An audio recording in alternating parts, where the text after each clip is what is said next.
Welcome, everyone, to the Friday morning edition of Unexpected Points. I'm your host, Kevin Cole.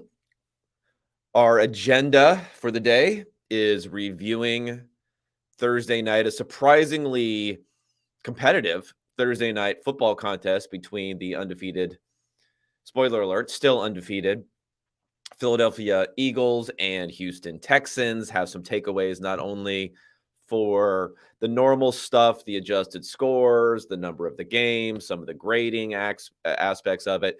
Also going to look a little bit deeply into a couple of players, Javon Hargrave for the Eagles and Derek Stingley, the cornerback, generational talent type of cornerback who came out for the Texans and some of his struggles this year, which have been fairly well documented, but I'm going to put some numbers around that stuff. I'm going to hit the best recreational, put that in quotes here, recreational bets. Okay. This is not a tout show here, but I like to go through and, try to leverage some of the adjusted scores work that I do, some of the NFL power rankings work that we do here at PFF, bring those together, make a few adjustments based upon injury news and trend. And I'll explain a little bit more as we get to it. And then pick out a few games where there might be some sides that are interesting this week. And then lastly, we're going to do mailbag.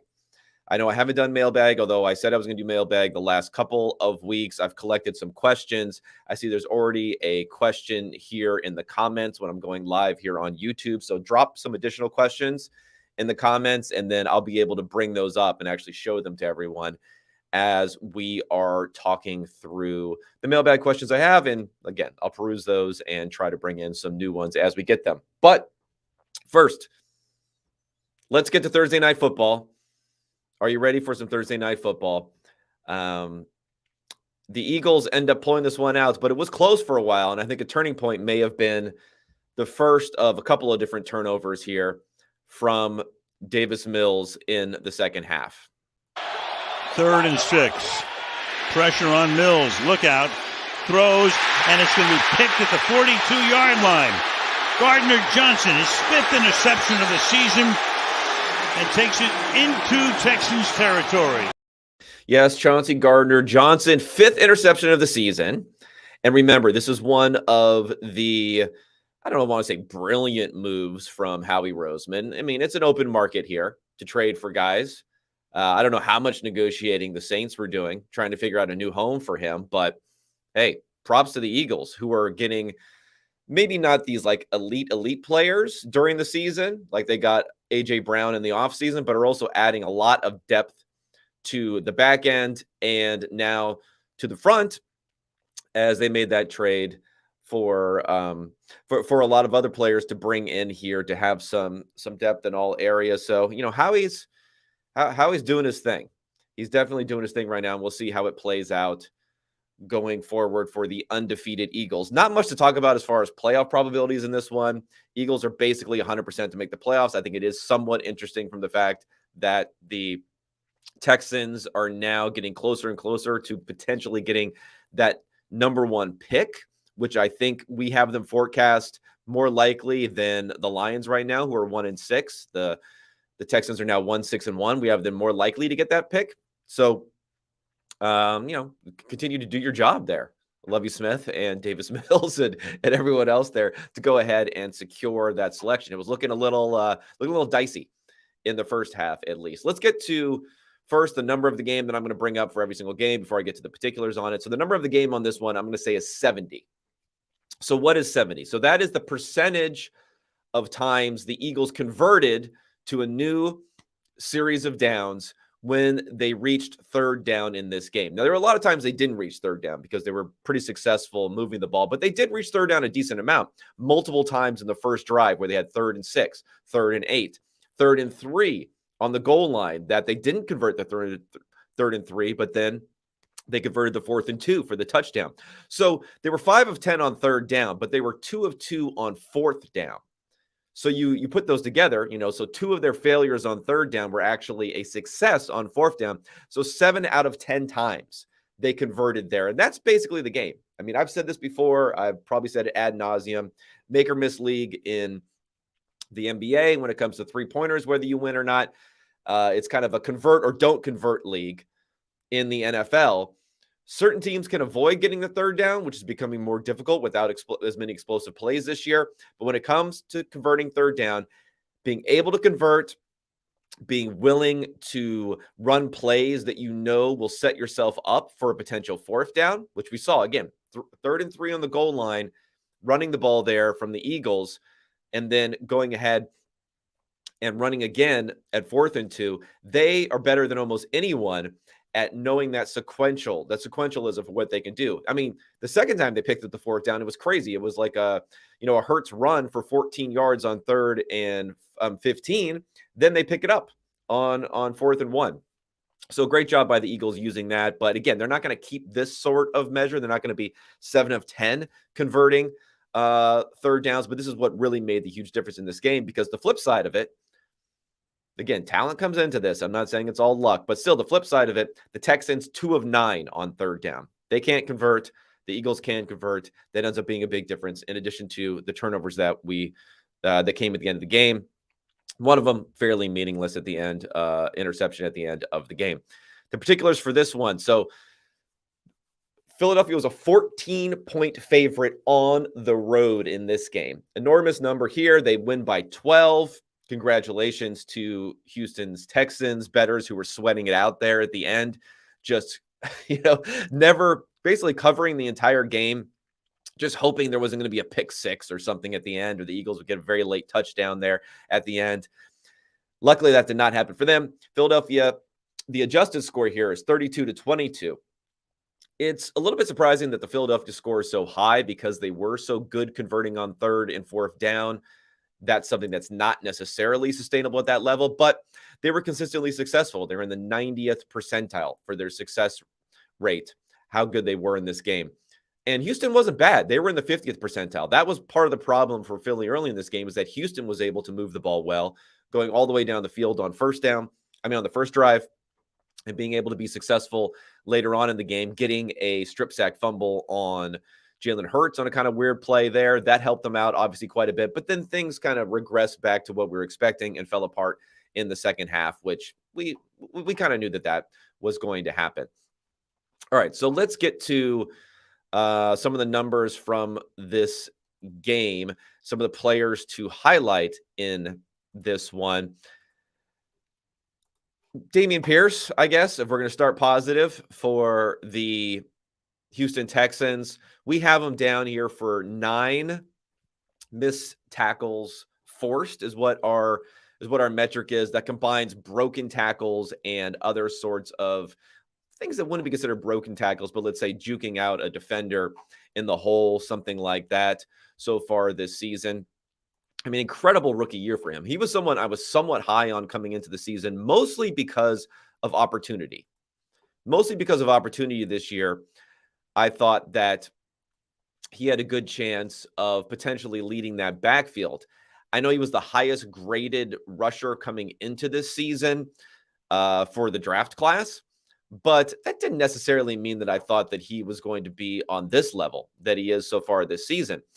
Only Nick Chubb has more of this metric, this broken tackles, missed tackles forced. It's really a gap between them and the next player, Josh Jacobs. So 55 for Chubb, 51 for Dameon Pierce. If we look at a per rush attempt basis for anyone who has at least 100 carries so far this year, Aaron Jones is number 1 at about 0.4. Nick Chubb is number 2 at 0.36.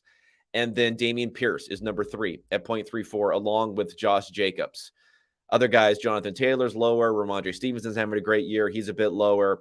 Derrick Henry is at about 0.2, so he's a bit lower. So right up there near the top. And, Pierce is starting to get some of these longer carries too. One of the things that was a little bit concerning for me on him, not concerning, but a little bit mitigating maybe some of the positive feelings that I had on him, was a lot of missed tackles forced, a lot of broken tackles, some longer runs, but still the total yards per carry sort of numbers. If you look at them for Aaron Jones, it's up at 5.8. Nick Chubb, it's up at 5.8. Those aren't sustainable, but let's face it, those are numbers that are really helping juice things up here.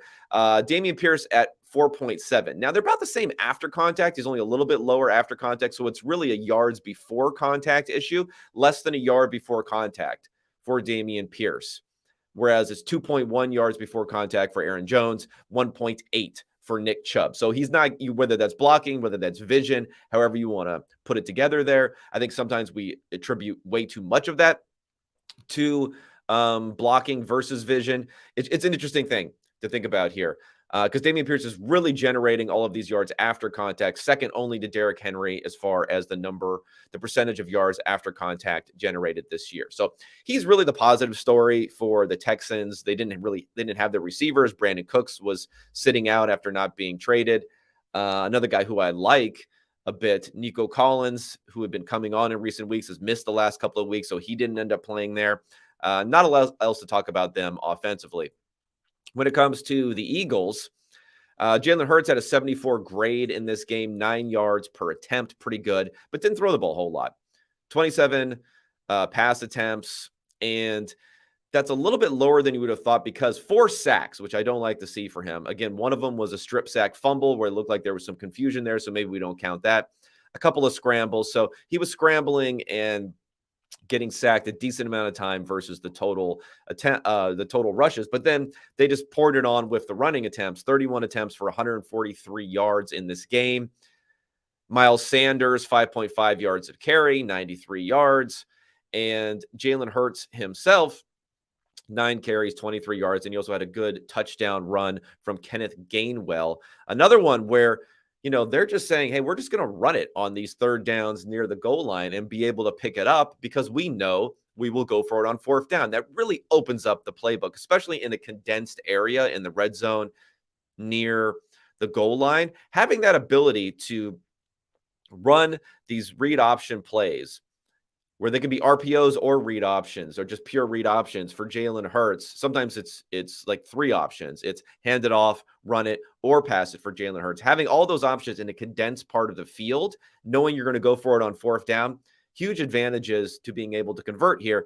And it won't happen every week, but the Eagles were 4 of 4 converting into touchdowns whenever they got into the red zone in this game. From the receiving production, again, you had a bunch of nobodies here for the Texans. They only had 154 yards in total passing production, so not a lot to go around. This was a Dallas Goedert game for the Eagles, highest graded receiver of the game, 9 targets, 8 catches, 100 yards, and a touchdown. 7 of those 8 catches converting first downs. Highly, highly impactful. Off the charts as far as his expected points added, because he was also a guy that was being used in converting a lot of these third downs that we talked about as being very important to the success of the Eagles in this particular game. And when it happens, when Goedert goes off, when you have 243 total yards passing, this is somewhat of the fantasy football dilemma with this team, is you can have high-end outcomes from Devontae Smith and A.J. Brown sometimes, but if Goddard's going to have a good game, one of those guys is likely going to suffer unless Jalen Hurts is throwing for, 350 yards a game. So 2 catches for 22 yards for Devontae Smith, 4 for 59 for A.J. Brown, but then he ends up getting a touchdown later on. And he also got 3 first downs on those 4 catches. So he had some big first down conversions as part of what he was doing also. Let's get to the defensive side of the ball. Eagles defense struggled a bit early, especially in pass rush defense sneakily. And this is what some people were surprised by when I threw up the offensive percentiles for these teams, their defensive percentiles, that the Eagles were last in the NFL against the run. And it hasn't affected them this much this year because they have the easiest schedule in the NFL. So that's pretty sweet. They're leading a lot. As we saw, there were some stats during the game that they put up there about the fact that I think it was in the neighborhood of 75% of Jalen Hurts' dropbacks this season have been with the lead as opposed to even being tied or being behind. That rarely happens. The Jacksonville game, they got down early in that game. Other than that, haven't seen a lot of them getting down early. Other than this Texas game, they got down a little bit early, which is concerning. But the run defense, it's not showing up a ton, even in games like this where the Texans want to run. Their pass rate versus expectation was low.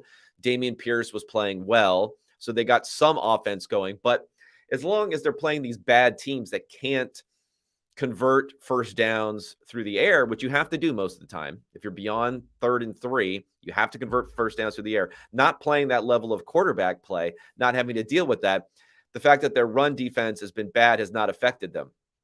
32nd, again, last in efficiency, 29th. So 1, 2, 3, fourth worst in success rate against the run. Whereas against dropbacks this year, against these bad quarterbacks that they've been playing, bad teams normally equal bad quarterbacks, and they've played a lot of bad teams. Third, success rate against the pass or against dropbacks. Second, efficiency against the pass. That's what's been driving it. So that's what gives them a total ranking this season of 6th. 6th best efficiency against on the season. But again, that kind of hides some of this huge dichotomy between the pass and the run. Maybe they are inviting the run somewhat as using one of these defensive schemes nowadays, where we're seeing a lot where you're just daring teams to run the ball versus pass the ball, especially in games that you're up in. But that could become an issue later on in the season, on their way to the hopeful NFC Championship. If they can get the bye, they can go forward. You're going to have teams like the Cowboys who are going to at least try to run the ball against them, who might be the second best team in the NFC right now. Tampa Bay can't run the ball at all, but if they can get a little something going, maybe that'll help them out because they just feel like they need to run the ball a lot. The Packers, if they can make a comeback here, they're running the ball a ton and doing so efficiently, so that could be a bad matchup for the Eagles here. And maybe even someone like the Vikings, where they're not really as good of a 6-1 team as even the Eagles are at now 8-0, but they can run the ball sometimes. And if they have a situation where Dalvin Cook's starting to get going a little bit over there, it's something they can lean into, where Kirk Cousins is honestly playing at a little bit lower level that we've seen this season versus prior seasons this year. Okay, what else did I want to talk about in this one? So I wanted to talk about Derek Stingley real fast here. Actually, no, Javon Hargrave first. So Hargrave was highlighted during the game, rightfully so. 3 sacks, 7 pressures. He has 6 sacks on the season. Not a ton, but 32 pressures, about a 20% win rate for him and a 14% pressure rate. The key here, though, is that he is just adding. Like, they have so many layers here when it comes to Reddick, when it comes to Hargrave, when it comes to Fletcher Cox, who I know was injured in this game, but I think he came back in this one. Having all of these different players together really provides a lot, especially from the interior here, pass rush. But he is one of these guys who has not graded well for us for run defense, about a 51 grade on run defense. So he's probably prototypical of the type of player that the Eagles are using here as far as the focus on the pass. Gap responsibility is not as high for him as go after and get that quarterback and provide interior pressure, which has been very successful for them. But again, it's part of this larger formula where we look at Jonathan Gannon, who's the defensive coordinator there, supposedly a very feted sort of guy in the offseason for head coaching jobs. What he's doing here, I think Hargrave embodies a lot of what they're doing on the front end. And then, of course, having the talent on the back end to be able to make plays and interceptions when you provide that pressure in the interior. On the flip side, player who's struggling, Derek Stingley Jr., which, remember, this is one of the highest drafted cornerbacks in NFL history, going to the Texans at the 3rd pick here. He was the 3rd pick, right? Let me just check that to make sure. Overall, I know Chauncey Gardner. I know that Sauce Gardner was not that far below him. They end up going 3rd and 4th, but Stingley had one of the best freshman seasons that we've seen in a while at LSU. He was seen as being, I think, a little bit more of the generational type of talent. That guy, maybe the best guy we've seen since Jalen Ramsey, I don't know, to come out here. Jalen Ramsey, what was the 5th pick overall in his particular draft. It's been rough for Stingley so far this year. He has a 49 coverage grade for us. If you look at some of his stats versus others so far this season, especially other rookies, he's given up over 8 yards per when he's targeted. Sauce Gardner is at 3.5 yards so far this season. Gardner has an 86.9 coverage grade, a very big difference there. And I think part of it is inconsistency in coverage. Sometimes plays happen, sometimes don't. And I do think part of it is something that's been highlighted a bit. It's just how difficult sometimes the transition can be, how scheme specific the play level can be for players when they transition from college to the NFL. And specifically going to playing with Lovie Smith and now playing for the Houston Texans. If we look at some of the numbers this year, Texans are running straight cover two on 22% of their coverage snaps, which is first in the NFL. At LSU, that was 2% in his freshman year when he went off for LSU. 70% zone coverage in total, about 40% he was playing in college, and he was playing mostly quarters in college as opposed to this cover two where he could sit back a bit more, maybe be a little bit more of an impactful player down the field than he is in cover two here, playing on the outsides and the flats and things like that, where it's more of a switch coverage responsibility, which is maybe not what his best features are here. And, we'll see how much Lovey's going to tailor the defense to him going forward, but it is one of these things where you don't want to get too low on a player, but the NFL is just more of a zone coverage type of defensive schemes generally.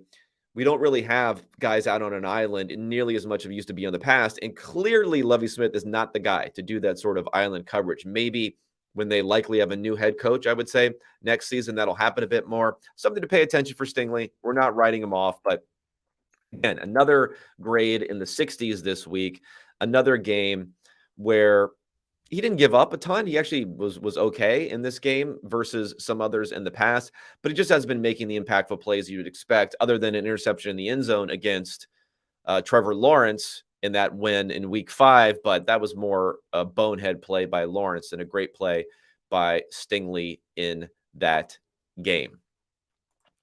Okay, let's get to the best bets for the weekend, and then we'll go into the mailbag segment. Again, drop mailbag questions in the chat here if you want me to peruse them and potentially answer them here. How do I come up with my recreational best bets for the week? Well, it's a combination of our PFF power rankings, which forecast teams and their strength against a average team on a neutral field. They make adjustments for the quarterback. They make adjustments for different injuries and players that are going there. So we have that. I have my own adjusted scores-based power rankings, which have a similar number. I mix those together. I also decay those results. So like last week's results mean more than the week before, which mean more than the week before, and so on and so forth for those teams. And I have a combination of those two things coming together, and those end up coming through for what I have for my projected point spread for a game compared to the actual point spread and blah, blah, blah. Figure out who I like more. Little oopsie for me on this one because I hadn't run the week 9 numbers until yesterday, and I didn't talk about them with the midweek interview with Eric Eager that I had about all the different trade deadline signings. So I didn't really talk about Thursday Night Football. Houston Texans were number 1 as far as the line. I had it about 11.5 line versus the 14 close. Yeah, I mean, it's convenient for me that the game's over and they lose by 12 and they look pretty good on a 14 line, but my bad there, people. So that was number 1. Number 2, and this is contingent on Ryan Tannehill's health, would be the Tennessee Titans as 12.5-point underdogs at the Chiefs. I don't know. We could probably, it looks like it's a pain tolerance issue for Tannehill. Malik Willis is awful. I mean, he was awful last week. I was not pretty high on how good that he was going to be this season after seeing what we'd seen in preseason and last year in the NFL. And if he plays, I don't know. Maybe they'll just write this one off as a game they're unlikely to win anyway. They'll give Tannehill another week of rest. They know they have a decent lead in that division with the Colts now kind of falling apart, and then the Jaguars also not doing so hot. The Colts 5.5-point underdogs at the Patriots this week. So Tennessee's interesting. If the Colts lose in particular, maybe that'll be one where they'll just say, oh, you know what? We'll just sit Tannehill for this one for another week, knowing we have a pretty good standing. This one, I would have it to be more like a 10-point spread if Tannehill can play and be effective versus 12.5. So take that for what it's worth. Keep your ear to the injury forecast going forward. And lastly here, actually I got two more. So one more is the Cincinnati Bengals. I don't know why my numbers love the Cincinnati Bengals. I know they stunk on Monday Night Football, but my numbers also like the Cleveland Browns a lot. So I didn't, wasn't looking at them as a strong play against the Browns here. I have them as being, they should be more like a 9-point favorite versus a 7-point favorite against Carolina. It's not great being on the 6.5 would be like a smash for me in this one. I don't think PJ Walker is really any better necessarily on a sustainable basis than, Baker Mayfield or whoever going forward. But they had a good game last week, so I think that's being built into this line a little bit here in combination with the fact that with Jamar Chase out, that Bengals offense looked wrecked and unable to move the ball against Cleveland. I'm just betting that it's not a fatal flaw here for them not to have for the fact that Chase is out, and that'll go forward. I even ding them a couple of points for Chase being out, which seems like a lot for a wide receiver when you have T. Higgins who can step in. But even then, I have a couple points better. So, do with that what you will. The last one, this might be one of the ones I like the best, are the Green Bay Packers as 3.5-point favorites against the Detroit Lions. Of course, if that was 3, that would be much, much more awesome. I have them as being more like 6. If there ever is a get-right game for any offense ever on the planet, it's the Detroit Lions. I mean, we saw what happened with Miami last week. Saw what happened with Seattle, the points that they put up in that game. Saw what happened with, I don't know, was the Vikings put up. Everyone can score against this defense here. Rodgers had some positive signs last week with his ability to throw, but they really were just running the ball a lot. And I think that's what they'll continue to do in this game and be successful doing it. And it's almost like do or die time. If the Packers do not win this game, I think their season is basically over. If they do not win this game, we already have them about 30% chance to make the playoffs. If they don't win this game, it's going to drop below 20% to make the playoffs in this one, with the Vikings continuing to win and the Dallas Cowboys and others stepping up as stealing up all of those wild card spots. It's going to be rough for Green Bay if they don't win this one. So that's why I'm leaning for them minus 3.5 in this game. Okay, before we get to mailbag, let's pay some bills over here. And if you're going to place some of those, again, recreational bets, why not go to DraftKings? DraftKings, the official sports betting partner of the NFL. Their unbeatable offers right now. New customers can make any $5 NFL bet and get $200 in free bets if your team wins. In addition, stepped up same game parlays. Everyone can boost their winnings at DraftKings. And you can throw down on these stepped up same game parlays once per game day all season long. Download the DraftKings Sportsbook app now. Use promo code PFF to get $200 in free bets if your team wins. Just place a $5 bet on any football game, only at DraftKings Sportsbook using code PFF. Minimum age and eligibility restrictions apply. See show notes for details. Also, Western and Southern sponsors the Unexpected Points podcast. While you focus on your roster moves, Western and Southern helps advance your money moves. Buying your first home, planning to start a family, wondering how to make your money grow. Western and Southern's playbook of life insurance, investment, and retirement solutions helps you rest assured on game day. Team up to understand needs and address goals with a game plan built just for you. Get started at westernsouthern.com/PFF. All right. For the mailbag here, first I'm going to give priority to questions from Apple Podcasts. I have a couple there, and then we'll get into for the reviews for Apple Podcasts. Threaded in there, which reminds me, if you made it to this point in the podcast, hopefully you like what I'm doing here. You want to drop a review, throw a question in there, go ahead and do so. Would appreciate it. We'll start there, and then I'll get to some of the questions that we have in the chat.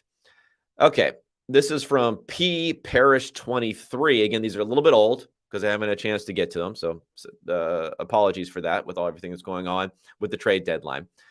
So this is a curious question here. He says, coaches kick extra points. Why do you think coaches kick extra points because their opponents lead to 2 late in games rather than going for 2 to cut the lead to 1? which would allow their defense to give up a TD if things don't go well. It seems like college and NFL coaches alike continue to make this decision late in games when it seems like an obvious go for two scenario. Why do you think this happens so much, and what are the analytical considerations? Thanks and love the show. Appreciate it. P. Parrish. Okay, so let's talk about this. And there's a good article where it was called Go for Two, When to Go for Two for Real. It was a 538 article. Let me pull it up here by Benjamin Morris back in the day. When to go to two for real. And he broke down exactly every single scenario. What is your gain in win probability by moving the score by 1 point to another point? So how you can figure out why you would want to go for it to two is that if you're getting that 2 point advantage versus the 1 point advantage, if getting the 2 point advantage is even higher, if the gain you're getting there is higher than the incremental gain from going from 0 points to 1 point, then you want the 2 points because you're getting the higher incremental gain for that second point than the gain you're losing potentially for the first point. And this all assumes we're going to make it like half the time. Of course, that's a consideration too. If you believe you have a much better chance to make it than your opponent, that can give you more leverage for going for two in these situations, because you'll be forcing your opponent sometimes to also go for two. And if you have an advantage there, that's what you have here. So let's look at this exact scenario, because it's an interesting one that I hadn't really thought about necessarily that much before. So he's saying kick the extra point to cut their opponent's lead to 2 versus cutting the lead to 1. So this would mean you score the touchdown and you're down by 3 in this circumstance. So Morris's numbers here, and these jive pretty closely with my numbers here. So the margin after the touchdown, if you're down by 3 here, going for 1 point moves you up 6.5% in win probability. Going for 2 points moves you up 8%, 8.4% if you convert in this one. So you're gaining a couple of percent by getting that extra 2 in there. But if you don't convert, you're losing a much bigger amount. And that's what the problem is in this scenario. So let me think of a couple different ways. One, he mentions that, and I think it's true, if you cut it to 1, your opponent scores a touchdown, they kick the extra point, presumably. They could decide to go for a 2 themselves, though, to make it a 9-point lead. But they have an 8-point lead. I think this whole like one possession game thing is just generally overvalued when we're talking about an 8-point differential, because again, the one possession game, the quote unquote one possession game, when it's an 8-point lead, means one possession, score a touchdown, make the 2-point conversion, which it can matter if there's not a lot of time left in the game. But if there's more time left in the game, make the 2-point conversion, which is a 50-50 shot, then to go to overtime, which again is a 50-50 shot. So you really need like a few things to happen in this quote unquote 1-point possession to actually win the game, because that's what we care about.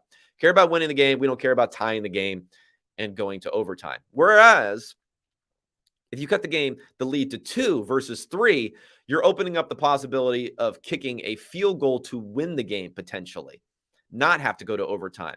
Versus if you miss the 2-point conversion, you're down to 3. It makes it much more likely you're going to go to overtime, which naturally cuts your win probability in half there. And in another circumstance, if you're down by 3 and your opponent kicks, 2 field goals, then at this point, well, now all of a sudden you're down by 9 and you're out of contention versus your opponent kicking 2 field goals. If you're down by 2, you still have that 8.1 possession sort of thing. So there's that scenario that plays against you getting up to 1 versus going for 2.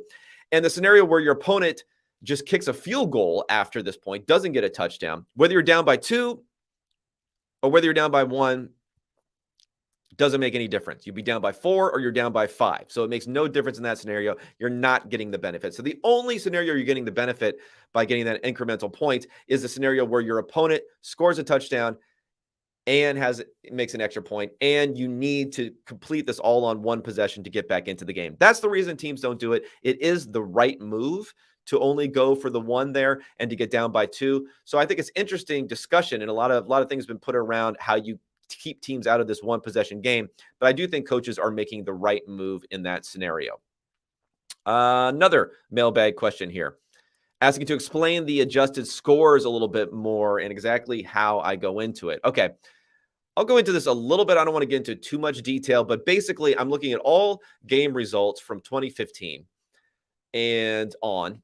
I don't want to go back too far because I don't want to get too much, nonsense in there for old results. I want it to be approximating more so what the game that we're seeing today as much as possible, although this season's game is a little bit different with the scoring going down. So I have that. And what I'm doing is I'm collecting all the different information on success rates for teams dropping back to pass, success rates for teams running the ball, total success rate, how often they're passing, their pass percentage in games, eliminating situations where teams have like a very low win probability in the fourth quarter because it doesn't really matter projecting going forward, and then using those to project what their expected offensive and defensive efficiencies would have been in this game. And then combining that with their actual offensive and defensive efficiencies in the game. So using the success rate, which downweights the outlier plays, combining those where it's about 50-50, combining those to project an expected success rate. And then I combine that with pace of the particular game to have an expected score. So we have these expected scores now. Now, this is when the adjustments come into play. So I'll give you all the different adjustments here to really get into everything that goes on here.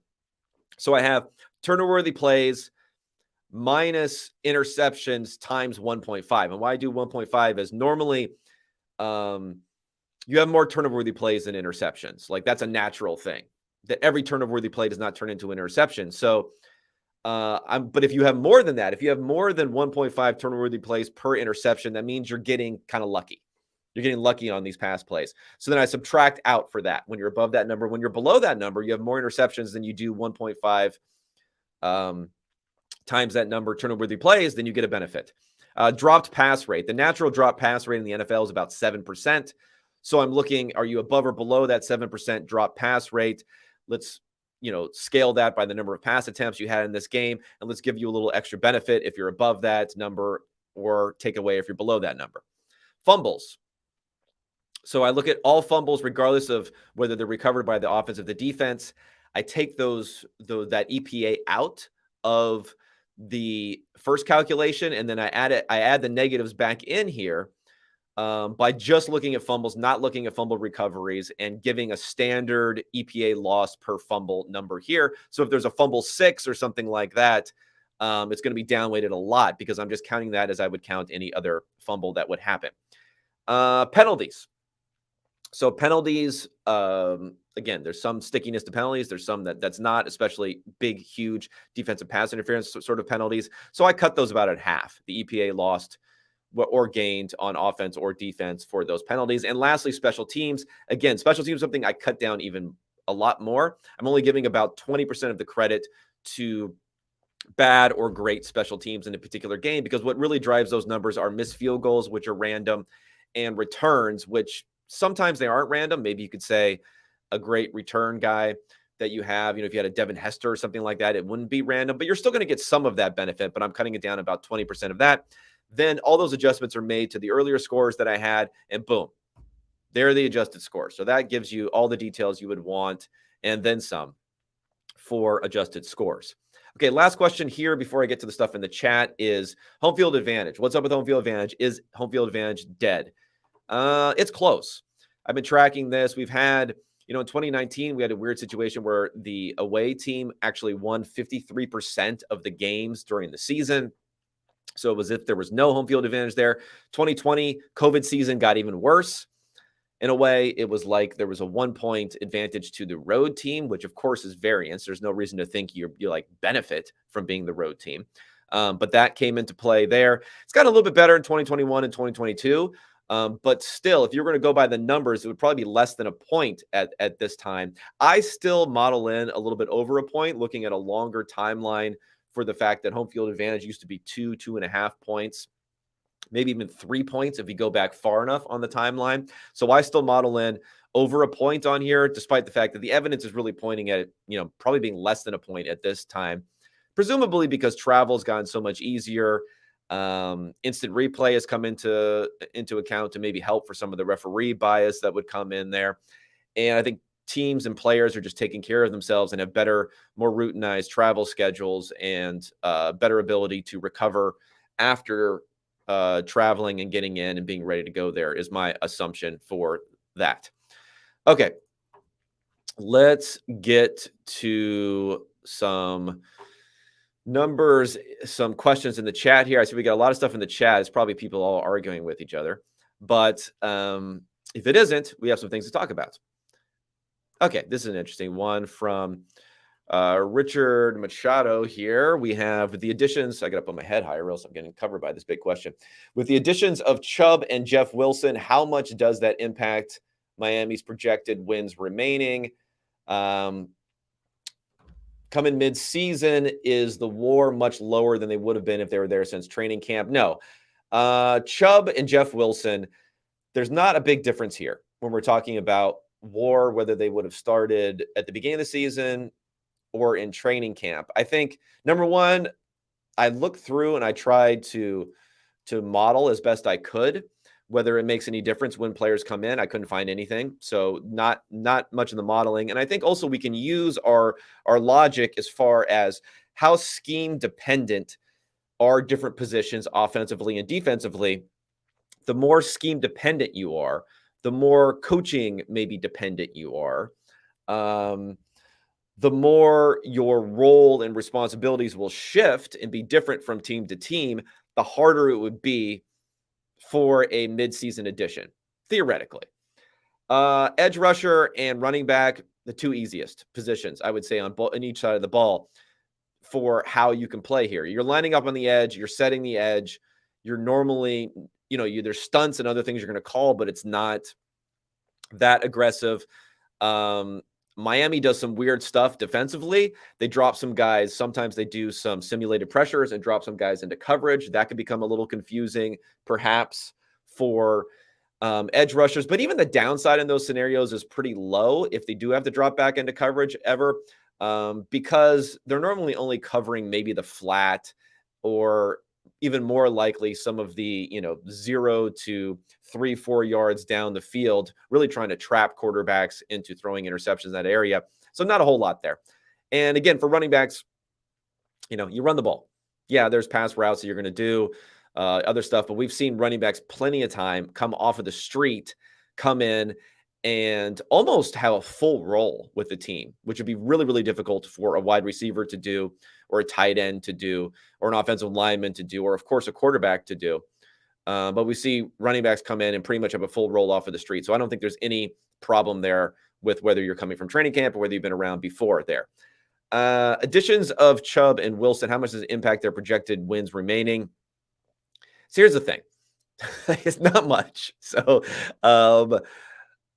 which makes it difficult to talk about these trades because it almost obscures like the discussion if you actually put up the wins gained through these types of transactions. Because for these types of players, we're going to talk about, even for Chubb, if we say he's an elite edge rusher, half a season, maybe like a quarter of a win or something like that, 0.2 wins. And it doesn't look like enough to really justify these types of moves, but it is cumulative and it is going to a team which is better. So every win that you gain above a certain number is worth more than wins you gain below a certain number. And that threshold is like making the playoffs. So for every win you gain above where you would be to help you get into the playoffs, which is the most important thing, help you secure a better seeding in the playoffs, help you have a little bit of an advantage of being able to beat other teams in the playoffs, those wins are more important than a team that, let's say, their projection goes from, even preseason, from 4 wins to 5 wins. It's like, who cares? That means nothing as far as your probability to win playoff games, get to the Super Bowl, and win the Super Bowl, which is what we really care about here. So I would say at most 0.2 wins here for Chubb and Wilson coming in, most of it going to Chubb, but that can make a difference. That can make a difference because if you look at what we are projecting for the Dolphins this year, we're projecting them to have 9.6 wins. So if we can get that more closer to 10 wins, then that can really boost their conference championship and Super Bowl numbers, which currently are only at about 4% and 2%, pretty low. So you're going to hope for some upside there. You're going to hope for some variance there that'll boost those numbers up quite a bit because we do have 70% chance to make the playoffs, which is pretty decent. But the win number, getting up between 9 and 10, that can have a huge difference as far as securing that playoff spot. Let me see. What else do we have anything else in here? Okay, a lot of people are talking. Do we have any other discussions here for the mailbag? I don't know if you guys point anything out here. I don't see too much. I see mostly people arguing in the chat, which is always good, or discussing, I should say. But maybe I could even talk about some of the things that are being discussed here in the chat before we get out here. This is an interesting one about the third down stuff that I've been talking about here. So this is agree with the negative of failing to make first downs increases as the number down gets higher. It's worse not to convert on first down versus third down, but the benefit must be static, which is to say he doesn't know that this is Daryl Condor. He says, I don't know if third and fourth down success should be valued higher than first and second down success. If anything, third and fourth down opportunities are really failures on earlier downs. Yes. I don't think, like, we also, who puts this information out? I'm not sure if it's Timo Risque for us or if it's Ben Baldwin talks about drive success percentages where you look at how often you're converting on first down, second down, third down, fourth down, and then you look at that cumulatively rather than, breaking it down. You can, converting on first down, I agree, is just as good as converting on third or fourth down. In fact, it's better because the downside is, if you don't convert, you don't convert on first down, you have additional downs to go ahead and go forward. The reason I convert on these, the reason I harp on these third and fourth down opportunities and their importance. Now, it's not their stability necessarily. There are certain teams that are better than others at converting third downs, situations where you're going to pass the vast majority of the time. Beyond 3rd and 3, teams are passing the vast majority of the time. They're doing a little bit less often now because they understand you can run, get into 4th and 1, 4th and 2, and then go for it. So that's opening up the run a little bit more in 3rd and 4th, 3rd and 4 yards, 3rd and 5 yards, but not that much. So the reason I harp on these ones being more important is because they're just higher leverage situations, straight up. We're talking about expected points added here. And there are two elements to expected points added. Right? Expected points added is the difference between your expected points before the snap and your expected points after the play. So on 3rd and 4th down, depending upon where you're going from, very much so in comparison to first down or second down, your expected points assumed on that drive are lower because it's more likely on that third down that you're going to eventually fail to convert and have to punt the ball away, which again is a turnover plus field position.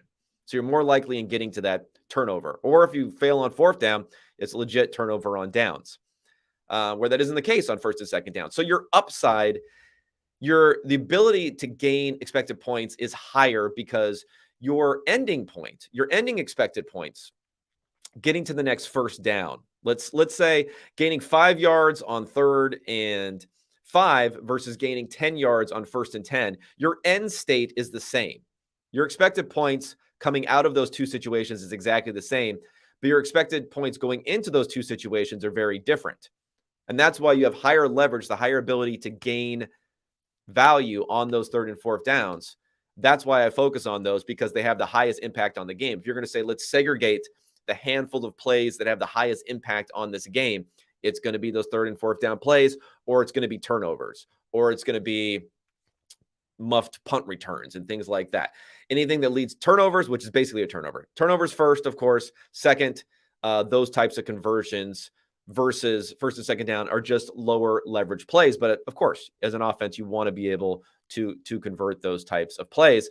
And you're mostly going to have to convert those types of plays through passing the ball too, which means you probably have to have a better quarterback in order to be able to do that. Okay, I think that's all I really see here. But good discussion going on, I will say. That's all I have to see here from the chat. Drop me any more mailbag questions you may have in Apple Podcast reviews. Hit me on Twitter at Kevin Cole PFF if you have some questions there. Otherwise, I'll be coming back on Monday with the review show for the weekend, all the adjusted scores, all that stuff there.